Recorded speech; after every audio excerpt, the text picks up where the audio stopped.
Now, first things first. If you're wondering why I'm watching this video via Discord instead of on their YouTube channel, it's because earlier when I was getting all my notes together for stream, I couldn't find it on their actual YouTube channel. It's only on Discord. That's number one.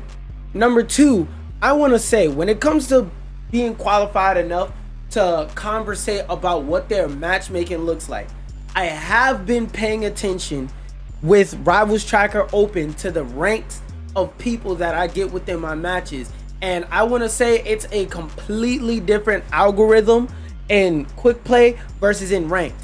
Now I understand in ranked play there has to be a certain algorithm or people are just not going to straight up play it. Like, it would be crazy if you're in Bronze 3 and you're getting GMs and Celestials, which is not something that happens in this game.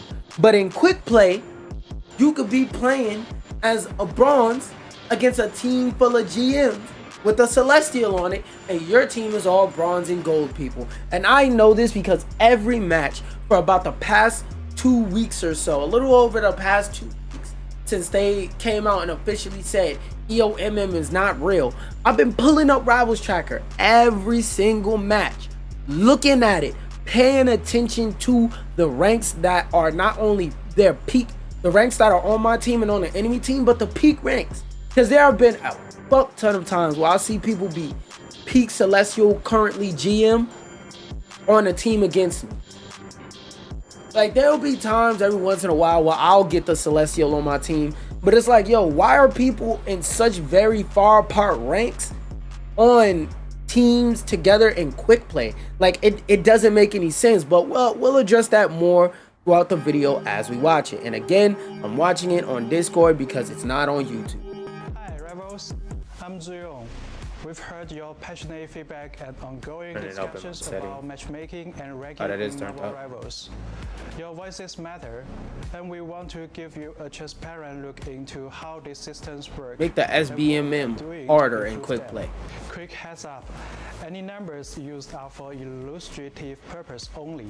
Okay. The calculation process is also simplified for easier understanding and does not represent the full detailed formulas. So what he's saying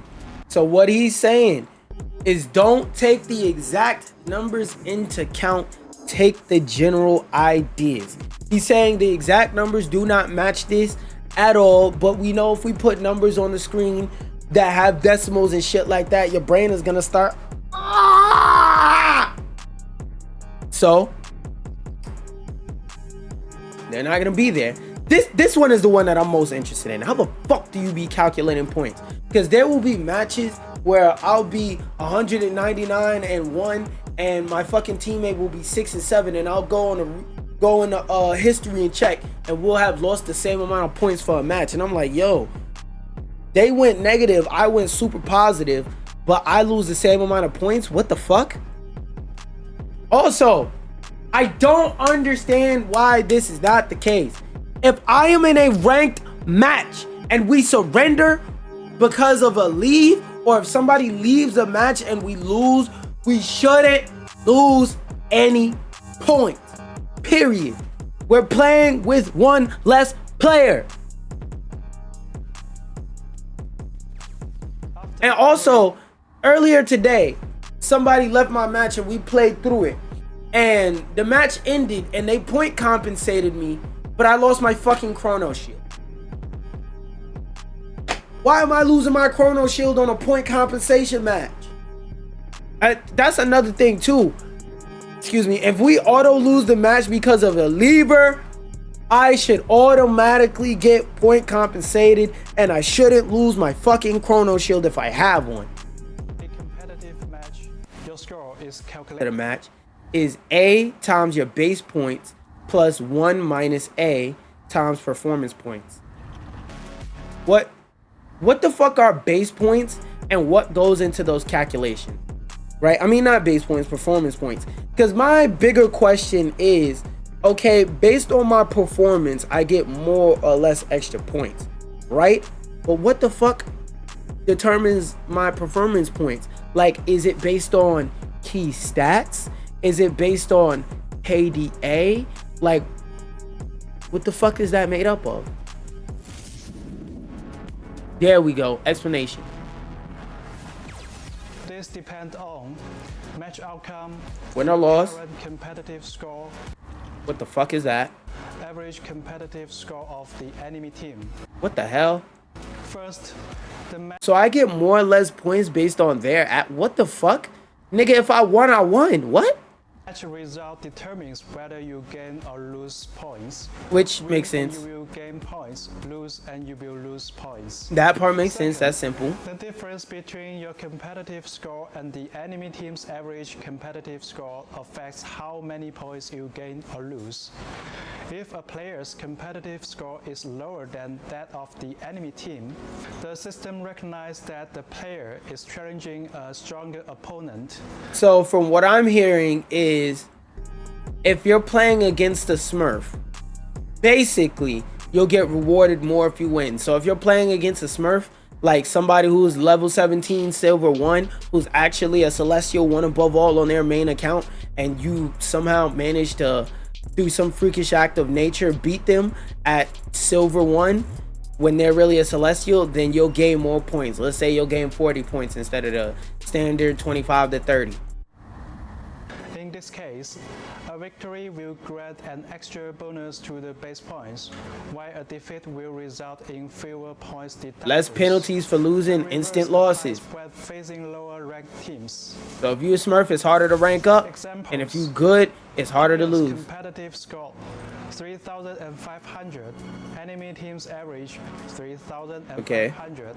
Win plus 20 base points. Lost minus 20 base points. Okay. Players competitive score 3,500. Enemy teams average 3,700. All right. Win plus 25 base points. Instantly. Lost minus 15 base points. All right. Players competitive score 3,500. Enemy teams average 3,300. Win plus 15 base points. Lost minus 20. Yeah, so it's basically what I said. If you're a Smurf, it's harder for you to rank up. Your impact is seen as bigger than the other support. A hero-specific performance coefficient. The better you perform versus the average, the higher your coefficient. If you played multiple heroes, we time weight those to get your match coefficient. Which I would see as difficult, but you know, they're the geniuses. To your team's average to determine your final performance points. I know the math nerds are beating their dick off. It's fucking hard to this. One player spends 4 minutes as Loki and 6 minutes as Invisible Woman. I know there's a math teacher out there salivating at this. Break down the performance points calculation. First, the system converts their in-game stats to 10-minute averages and then convert them into performance value. Assuming Loki has a performance value of 1,200. Alright, well, which makes sense because Loki does a fuck ton more healing and damage. The system finds the average performance value for Diamond 1 players with those heroes, which we will assume Loki and Invisible Woman both are 1,000. We then calculate the performance. I like how at the bottom, even though the player bar might be covering up on both YouTube and Discord, like when I press play, just look at the bottom of how they're reminding you, like, hey nigga, these ain't exact numbers, dumbass. We're just trying to paint a picture for you. That's funny. Loki's coefficient is 1.2, while Invisible Woman's is 1. Okay, so you just remove the zeros. What are they there for? The overall coefficient works out to be 1.08. Finally, this player's coefficient is compared to the other 5 teammates. Let's say that they are 1, 1, 0.8, 0.8, and 1.15, resulting in an average of 0.97. But that means this gives us the they did the most. Adjusted performance coefficient of 1.11. Alright. Once both your base points and performance points are calculated, your final score is determined by weighting these two parts. The weights vary by rank. As you climb the ranks, the weighting of base points will gradually increase. What do you mean? Performance points weighting decreases. Yeah, because the higher you get, the more people are gonna be playing optimized styles of character gameplay. So yeah, like for example, at, like, let's say at gold compared to bronze 3. At bronze 3, Captain America pretty much owns your fucking backline. Versus gold 3, it's like, no, they're going to peel every once in a while. They may not peel every single dive, but, you know, every 2 or 3 dives they're going to peel. Versus a place like diamond, nigga, there is no such thing as no peel. You better one-shot them supports, or else you dying instantly. Higher ranks shift weight towards base points for consistency. Example. A player wins a rank match, earning 20 base points and 30 performance points.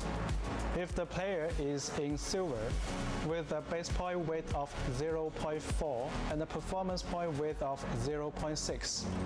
And also, if you're confused as to why they're doing shit to give you more points in lower ranks, is because they're trying to, again, keep in mind, they're trying to make it so that they could get the Smurfs the fuck out of gold and silver as quickly as possible, which I know an even quicker way to do that, but that's a conversation for another day. The score get is 26. If the player is in Celestial with a base point weight of 0.7 and a performance point weight of 0.3, the final score gap is 23. And every rank like tier 1, 2, 3, basically it takes 300 points to get out of a rank. So gold 1, 100 points. Gold 2, 100 points. Gold 3, 100 points. 300 points to get out of any given rank. So keep that in mind when you see these numbers. This is what I'm here for. This is what I want to see about. From all corners of the globe, each with different time zones and connection speeds. Balancing fast matchmaking with fair matches has always been our challenge and focus for ongoing improvement. Nah, please explain this. In Marvel Rivals, players are matched based on server node selection, team composition, competitive score. That one's gotta be a fucking lie. That ain't no way you matching me up on team composition. Because every fucking match I go into, I can... Nah, bruh. Nah, bruh. Okay, my fucking Steam Deck just killed itself. There we go. Alright, let's move this up. But...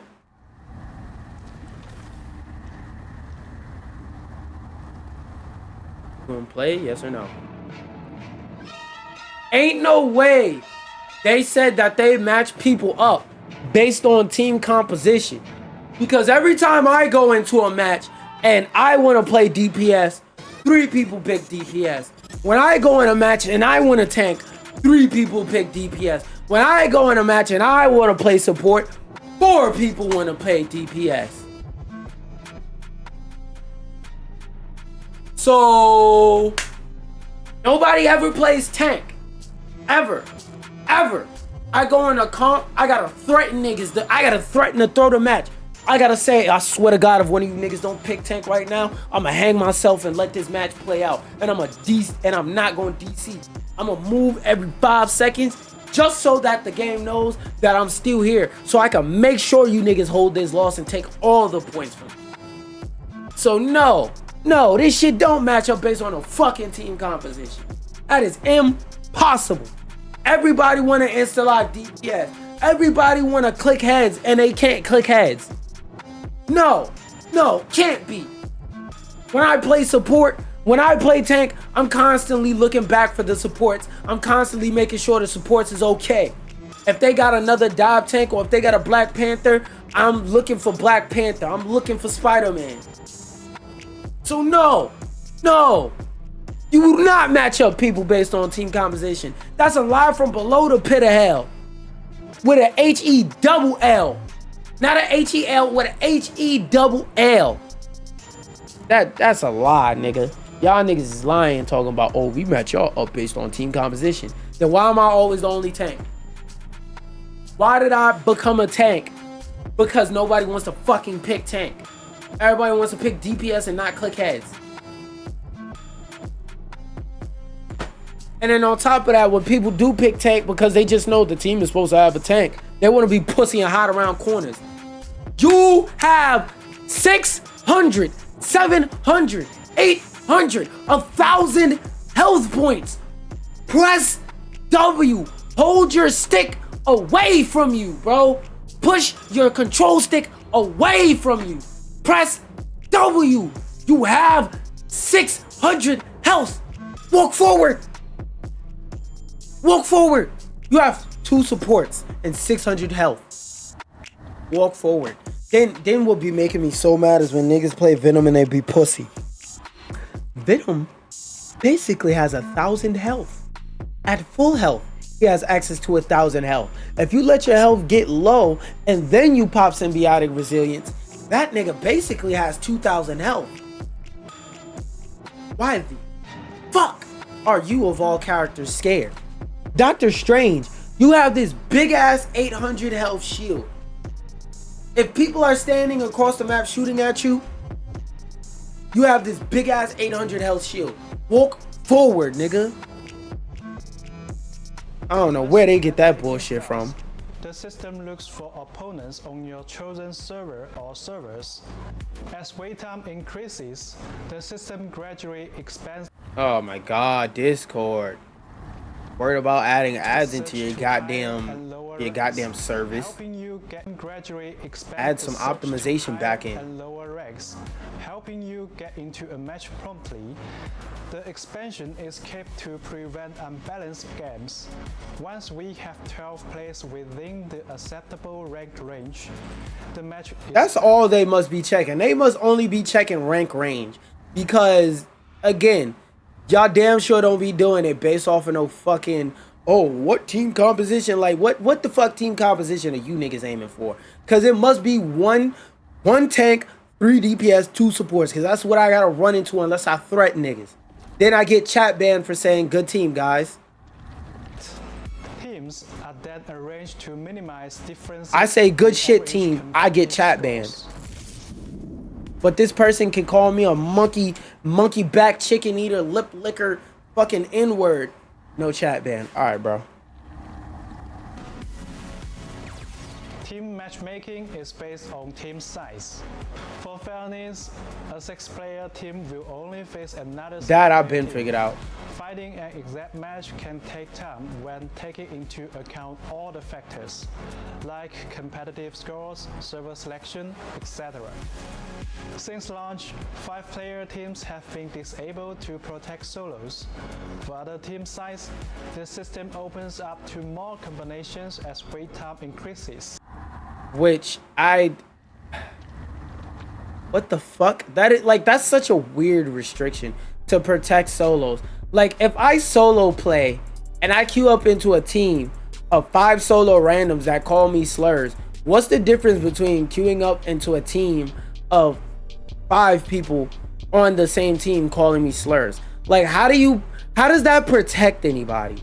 That's what I want to, what the fuck are you protecting them from? Take a 4-player team, for example. The first system tries to match with another 4-player team, but if none are promptly found, it will eventually expand to mixed teams like 4-1-1 versus 3-2-1.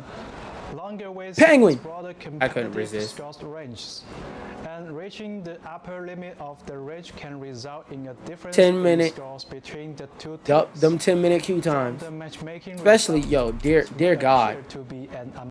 Dear God. And I myself refuse to let myself go past platinum, but I've seen those queue times for niggas in GM and Celestial. Dear fucking God, them niggas be sitting on the home screen for 20 to 30 fucking minutes waiting for a match. God damn. I understand you're in the upper 1% of the player base, but the 1% of this player base is still like 100,000 people. Get the fucking work. From the matchmaking results, this would appear to be an unbalanced battle.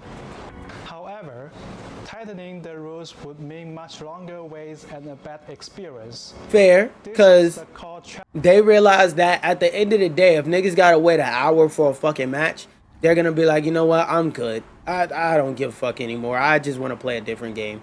So niggas rather play an unfair game than no game at all. I personally would rather rate, but I get it. Most people are impatient, and most people I've learned when they play Marvel Rivals, Hey, guys, this is an important announcement. PSA. PSA. PSA. PSA. If you're playing Marvel Rivals and you just finished your match, wait a few seconds till you start your next match. Stop just hitting Q. Because what you don't realize is that Marvel Rivals is a very highly stimulating game. You gotta remember, it's people talking every 5 seconds. It's a bunch of colors flashing. 1,000 thoughts are going through your mind. Oh, I need to heal up Captain America. Oh snap, Doctor Strange is dying. Oh wait, Bucky is about to get ulted. Oh, my team is getting ulted and I have my ult, but does my other support have their ult? And which one is better to use? You're thinking of 1,000 things a minute. Should I switch? Should I go Doctor Strange in Portal? Yes or no? What's happening on the battlefield? Where are all my teammates? There's 1,000 things you're thinking about a minute in every match. After you finish a match of Marvel Rivals, take 60 seconds to just go, take a sip of water, go to the bathroom, take a piss, go outside, hug the ground, hug the earth for about 10 to 15 seconds, then queue up for your next match. Stop hitting Q. Because a lot of people don't realize how overstimulated they are until they realize, oh shit, I was one above all, now I'm bronze 99. Yeah, that's what happens when you just keep hitting Q. One more round. Stop hitting that button. What you should do, if you need to, is after a match, because all phones nowadays have this fucking function. All of them. Is it? Oh, that's what I was. All phones have this function. You go to your app called Clock, and you create a timer. You see that? You create a timer. Well, those are like 15-second timers. You create a timer for like 5 minutes. You hit start on the timer, and you wait 5 minutes before you press the next match. Because just pressing Q, match after match, that shit is not healthy. I need y'all to understand that. I need gamers to be a little bit more health conscious out this bitch. And 1 second, play stop, loop stop. I need gamers to realize this. Because like, real shit, real is real. Take care of your fucking mental health. Don't fuck up your mental health for Marvel goddamn Rivals quick play. Like, don't fuck it up for competitive either, but double don't fuck it up for quick play. Balancing matchmaking quality and speed. Team queues make this speed versus quality trade-off more noticeable. True. At higher ranks, there are fewer players and they are spread across different servers. Fair. So this happens more often. So, after careful review, didn't I just say that? In Season 3.5, we've temporarily restricted teams of 4 or 6 players from matchmaking at higher ranks, where their balanced matches are harder to find. Moving forward, we will continue to explore new solutions to better meet the diverse needs of players. Yeah, I hope they change that shit right away, because what they think that does, I'm not sure, but what it actually does is on a team game, that like, that's another thing we need to talk about on Marvel Rivals. Why is it that Marvel Rivals, a team game, punishes you for having a team? Like, if you get above gold, you can no longer queue with 6 people. And if you get above eternity, you can only, queue with 1 other person. Like, God forbid a nigga got 5 friends that play Marvel Rivals and are at a similar rank as him. Or God forbid, it's actually funny that I'm watching this using Discord. God forbid I'm smart enough, because apparently to hood niggas, it's fucking rocket science to sign up for Discord, when it's just as easy to sign up for Discord as it is literally any other social media with big booty bitches that you double tap pictures of all goddamn day and say, yeah, bro, if I could fly her out, I'll fuck the shit out of her. But if you could afford to fly her out, you'd be standing in the corner with a cup looking at her. That's number 1. Number 2, what if I use Discord and I'm able to, by stroke of fucking luck, because I've done it before, several times, a couple times, I've done it before, by a stroke of fucking luck, you find 5 other people that play the game at the same time of day you do, and y'all all learn how to synergize with each other's team playment. So you know Jimmy plays support, you know Jimmy plays Invisible Woman, Jacob plays fucking Cloak and Dagger, Jerome plays goddamn Penny Parker, you know the other 2 people, they usually play DPS, they're pretty flexible with their DPS, and you go, you know what, I get to play Captain America, I get to play Doctor Strange, Magneto, whatever tank I want to play. Like, God forbid I get lucky and find 5 people where I can make a competent team. God for fucking bid, bro. God forbid. Then on top of that, this new AI voice detection thing y'all got going on, that shit is ass. I'm gonna say it right here, right now. That shit is fucking terrible on every level. Cause the system doesn't know between when you're calling somebody the hard R and when you say good shit, my nigga. It can't tell the difference. So what ends up happening is it just says, that fucking clanker starts panicking and it just says, fuck it, we're gonna chat ban anything we hear ever. And what that does is it just makes people not want to talk. And on a team game where communication is key, and sometimes you need to politely ask somebody, hey, Invisible Woman is the weakness in our team comp that they're exploiting right now. Is there another support that you could play that could better help the team? If I'm scared to say simple sentences like that, then the whole match could be fucked over by something that could just be solved with a, hey, such and such and such and such, this is not working, can you switch? Why are you punishing people on a team game for wanting to be a team? I don't get it. I don't understand it at all. And the shit honestly makes me fucking angry. Then on top of that, the community is full of antisocial dumbasses that get mad if I make call outs. But going back to this rant aside. But yeah, let's get an example.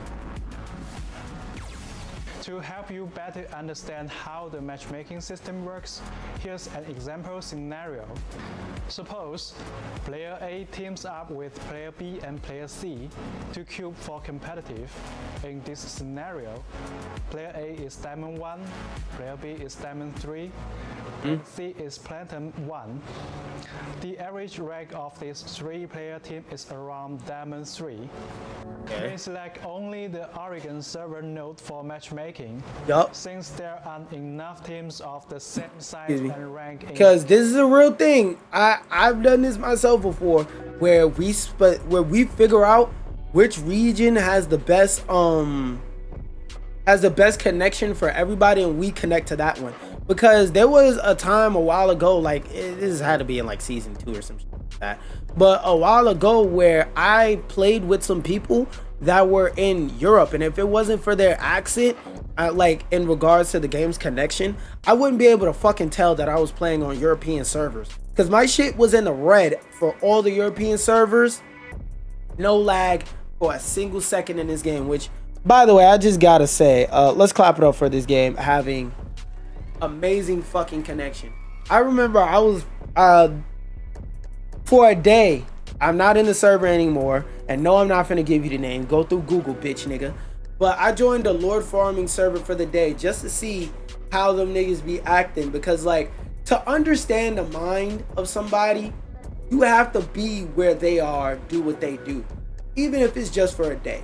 So I went in a Lord Farming server, and one of the tricks that they use is that they connect to whichever server has the worst average connection. So for example, the day that I went in there, being that I'm an American and that most of the people in the server were American, whether it be West Coast or East Coast, because America is a very large country, so that type of information does matter.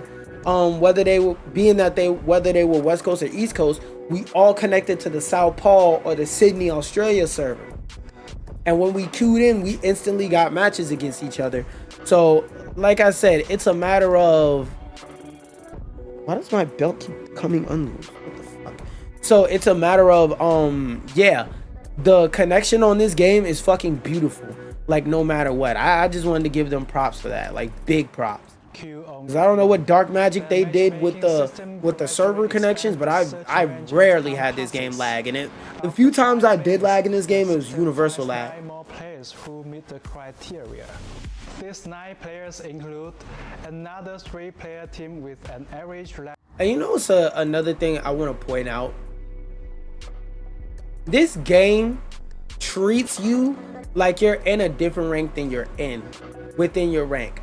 Because like I've noticed that too, that for example, if you're in plat 1, they'll treat you like you're in diamond, like you're a diamond 3, and if you're diamond 3, they'll treat you like you're plat 1. Like hey, stop scratching my wall, boy. Like I find that kind of backwards, because it's like, why are you treating me like I'm in platinum if I'm in diamond? And why are you treating me like I'm in diamond if I'm in platinum?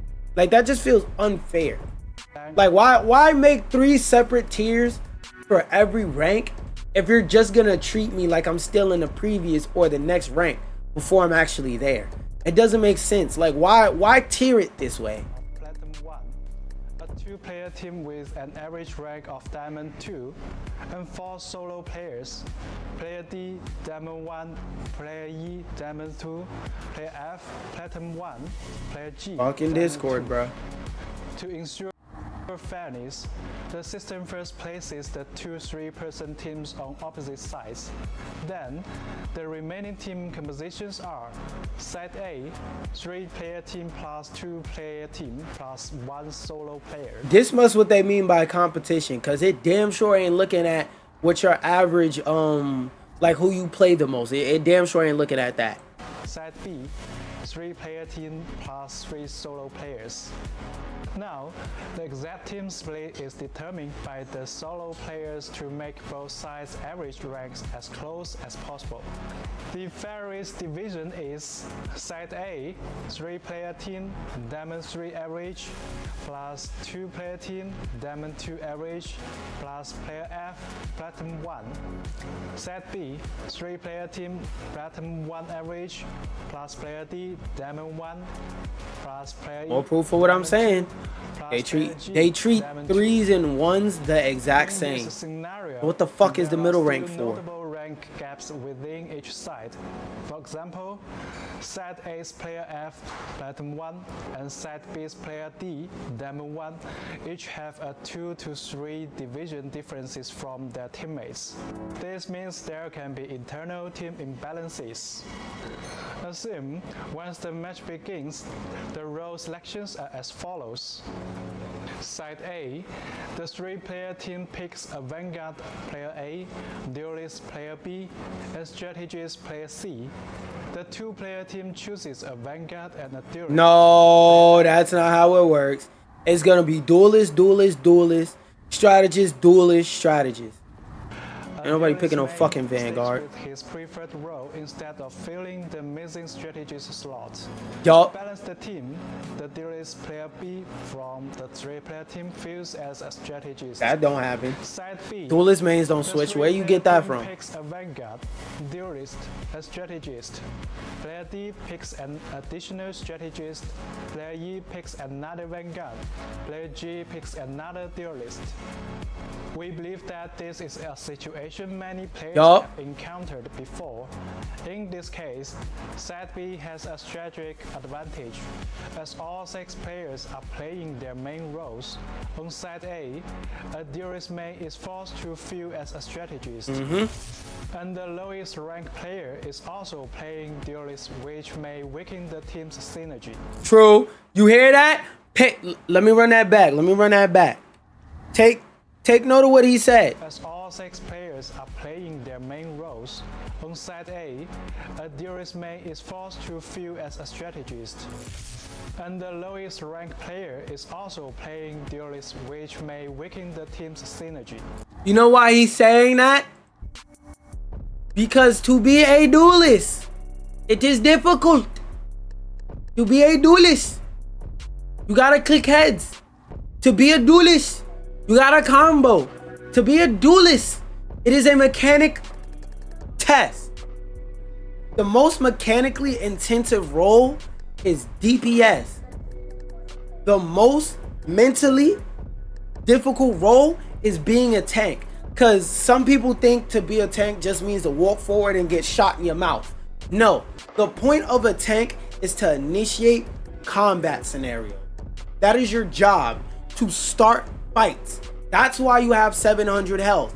Not so that you can walk forward and be a bullet sponge. That's how you blow up to a 6v1. No, your job is to start fights. Strategist? Well, I'm not gonna say strategist is a free role. It's definitely easier than the other two. But if you don't have the fucking mechanics to be a good duelist, let somebody else play duelist. Recognize what you are. Go download Aim Trainer or Kovacs. I know one of those is free, I'm not sure. Download Aim Trainer or Kovacs. If you want the premium one, go ahead and pay for Aim Trainer or Kovacs. So like get your shit together, people. Get your shit together, people. It is not free to play a duelist. Some of you niggas need to put down the duelist. You need to put down the duelist, pick up the Kovacs, my nigga.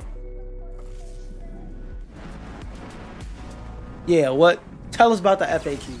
Recently, we have received a lot of feedback from the community. We're getting some more now, nigga. That our matchmaking system employs EOMM. Engagement. Which I will say, whether the system they have uses EOMM or not, at this point, really doesn't fucking matter, because this shit is ass. Like, it doesn't matter what type of ass it is. If it's ass, it's ass. That's number one. Number two, you're not using SBMM, so you might as well be using fucking EOMM. Matchmaking. This would imply manipulating the matchmaking queue to keep players' win rates around 50%, ensuring they remain engaged in the game. We want to be clear. I also want to say, it is in their worst possible interest to admit to using EOMM. So if they have a mildly competent PR team, they're gonna say, no, don't say we use EOMM. Marvel Rivals does not use. He straight up said it. We don't use EOMM, nigga. So why do some matches feel uneven? Because niggas suck and start throwing. Oh, it's quick play. You can pick whatever. It doesn't matter if you win or lose. So you just like getting beat the fuck up? So you just like getting punched in your head top? So if a nigga right now come up to you and punch you in your mouth and say this not a boxing match though, and he throw his hands up and say I still want to fight you, you gonna take that loss? You gonna take him punching you in your fucking face? Oh, I thought so. You gonna fight him back? You gonna be like, nah, I'm not just gonna sit here and let a nigga punch me in my face? And it's not even on some ego, I want to be tough guy shit. Like a nigga punch you in your face, like, yo, bro, you just gonna sit there and let the nigga punch you again? Defend your fucking self. Niggas be getting punched on, talk about it's just quick play. It's just quick play. It's just it's just quick play. It's just quick. It's just quick play. It's just quick play. It's just quick play. Nigga, defend yourself. That nigga beating your ass. These niggas is dragging you up and down the hallway. This nigga just shoved you in a trash can. This nigga shoved you in a trash can yesterday, came back and did it again today. And you just let it happen both times? Use a bitch. That's the only conclusion. Use a bitch. If your logic for not trying in quick play is there's nothing on the line, use a bitch, because there is something on the line. It's called the loss. And I understand the loss isn't the end of the world. I'm not saying you gotta fucking sweat and go with meta lineups. But my nigga, why do we have one tank and the tank is Captain America? The fuck is we doing? The fuck is we doing?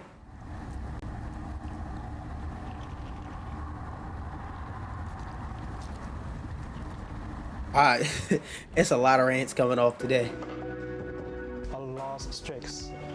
We would like to take this opportunity to provide some insights, hoping to clarify some of the confusion for everyone. Please talk about this.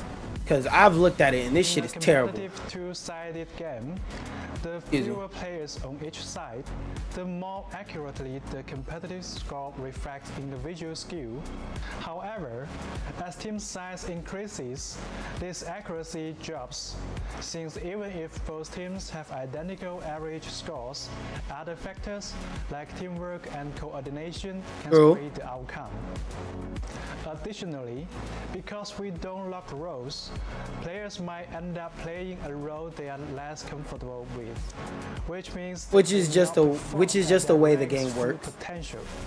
Even if you are assigned your preferred role, playing a hero you are less skilled with can also affect your impact in the match. True, because if you're playing somebody you're not good with, you can turn a 6v6 match into a 5.5 v6 or a 5v6 straight up because you're that bad.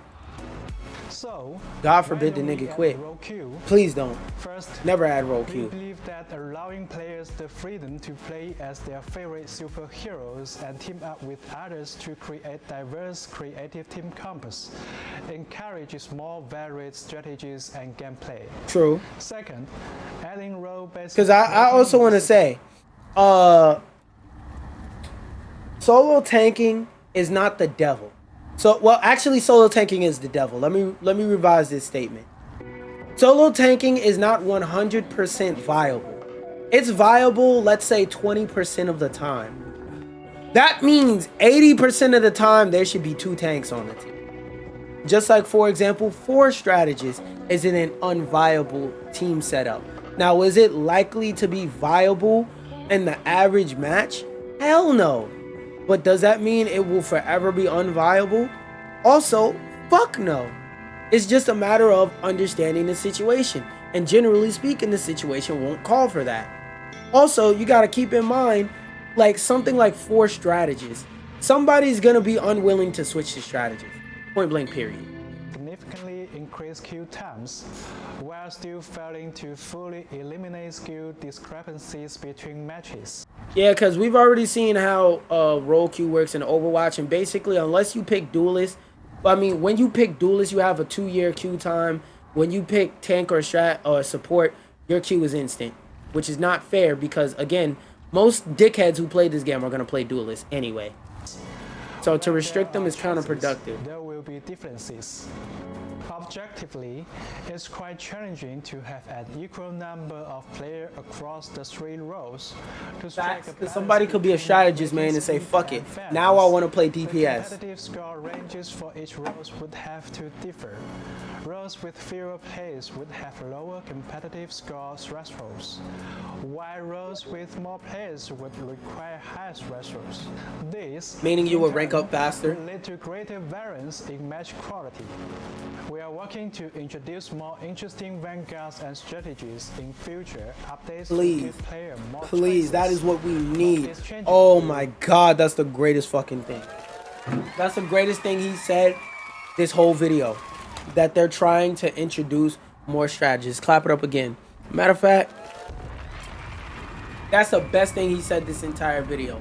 We really need more tanks and strategists. Well, I don't even understand why you launched a game with like 500 in DPS and 2 tanks and strategists combined.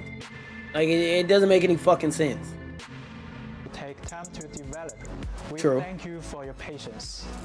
Niggas ain't patient. Okay, one of the few things I do agree with is loser's queue is fucking fake. Get the fuck off the game, my nigga. Some days just ain't your day. Like that, like, you having a win or a loss streak, that's not EOMM. That's not bad matchmaking. That's not loser's queues, winner's queue. That's not churn rate. That's you being obsessive. Click the close game button. You want to see how hard it is to close the game? No matter what mode you're in, right? There's always an option when you press escape or fucking options to hit exit to desktop or close game completely. Okay, that's always an option in the game 100% of the time. And also so that I can fix the player quicker. It's just for giggles and shits. But yeah, win loss streaks are completely imaginary. Like, you only go on a loss streak if you suck. You only go on a win streak by luck. Unless you're smurfing, then it's basically a fact of life. Statistically, win and loss streaks are a matter of probability. For example, if two sides are truly 50-50, over 3 games, the chance of 3 consecutive wins or losses is 12.5%. The fuck did you get that number? The chance of 3 or more wins or losses in a row rises to 50%. How the fuck do you get that first number? So, over enough games, everyone will eventually experience win or loss streaks. For those interested, you can use tools to calculate the probability of achieving a streak, whether it's 5 consecutive wins or 5 consecutive losses. Which also in part goes to that stupid ass, 1 second.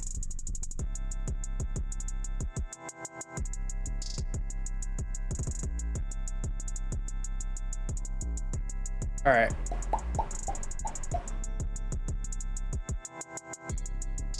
Back to what I was saying.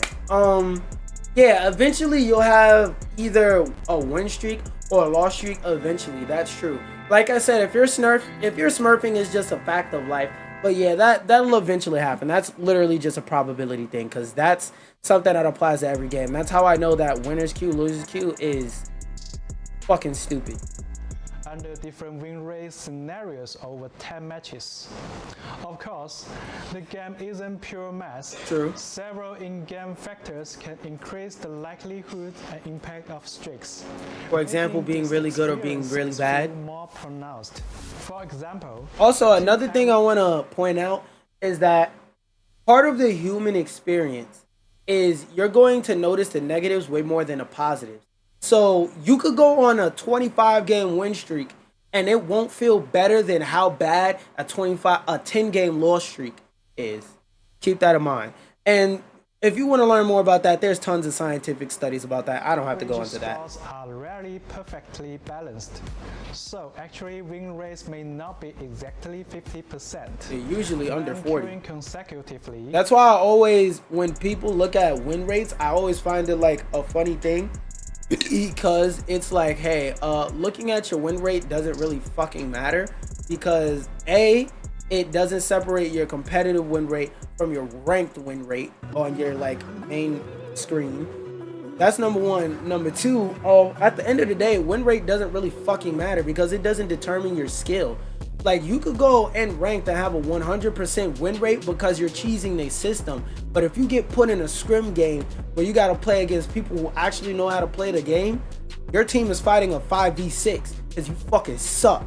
But you're the highest rank in there. You're Celestial, but you're dog shit.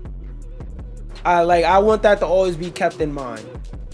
Face some of the same players in back-to-back games, which can carry over the outcome chance from previous matches. This is even more common in team matchmaking, where the pool of available combinations is smaller, especially during off-peak hours or in less populated regions. In the middle of bumfuck nowhere, you're gonna be playing against the same people a lot. Just 1%. Marvel Rivals' large player base means many will experience that. Again, the loss streaks will be way more noticeable than the win streaks. We are constantly and will feel way worse than how good the win streaks feel. Your trust and input help us shape a better experience. Thank you for being part of the Marvel Rivals community. We are excited to keep No problem. Fuck nigga, you manipulated me by using characters from one of my favorite media franchises of all time, bitch. Anyway. Z-Young, you have done fucking enough. That being said, my overall thoughts on that, like, as it ends after, now that it's over and stuff like that, I would say they gave a comprehensive enough explanation of how their matchmaking works, and besides a few things that I pointed out, they pretty much told no lies. There are some things they said that at worst could be a bit misleading based on data and testing that I personally have done, but nothing straight up malicious, you know? So yeah, those are my final thoughts. And if you want to see my final thoughts on other stuff dealing with Marvel Rivals or just gaming in general, where I pointed, there's a video over there somewhere.